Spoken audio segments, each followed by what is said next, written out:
ఉదయకాల ప్రార్థన. మహాపరిశుద్ధుడు మహాగణుడవైన మా ప్రియ పరలోకపు తండ్రి, నీ ఘనమైన నామమునకు వందనములను కృతజ్ఞతాస్తోత్రములను తెలియజేయుచున్నాం.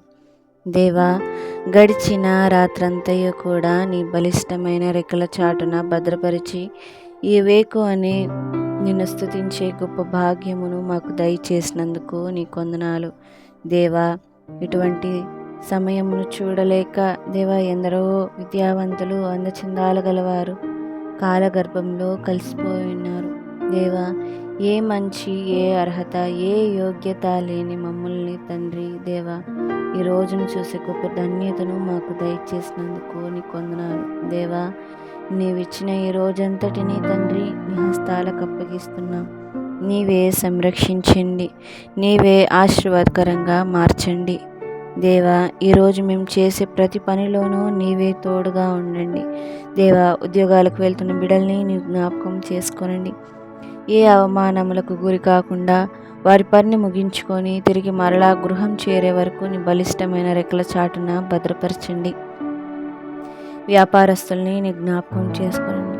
వారి వ్యాపారం ఈ రోజంతయు కూడా నూరంతులుగా ఫలించుటకు నీవు సహాయమును దయచేయి. దేవా, ప్రతి ఒక్కరిని నీ జ్ఞాపకం చేసుకోనండి. హాస్పిటల్లో ఉంటున్న వారిని కూడా నీ జ్ఞాపకం చేసుకోనండి. స్వస్థతను దయచే, ఆరోగ్యమును దయచే. దేవా, ఈ ఎండలకు తండ్రి ఎవరికి ఏ హాని జరగకుండా నీవే సంరక్షించండి. ప్రయాణాలైపోతున్న బిడ్డల్ని నీ జ్ఞాపకం చేసుకోనండి. వారి వాహనముల చుట్టూ నీ దూతల్ని తోడుగా ఉంచండి.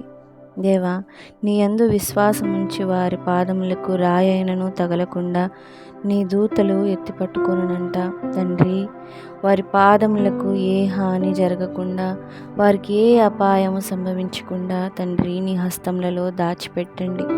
తండ్రి, నీ హస్తములలో చెక్కి ఉన్న వారిని ఎవరు తండ్రి దొంగిలించువాడు కనుక వారందరినీ కూడా నీవే సంరక్షించి దీవించి ఆశీర్వదించమని ఈ చిన్ని ప్రార్థన నీ పాదాల చెంత చేర్చుకోమని అడుగుచున్నాము తండ్రి. ఆమేన్.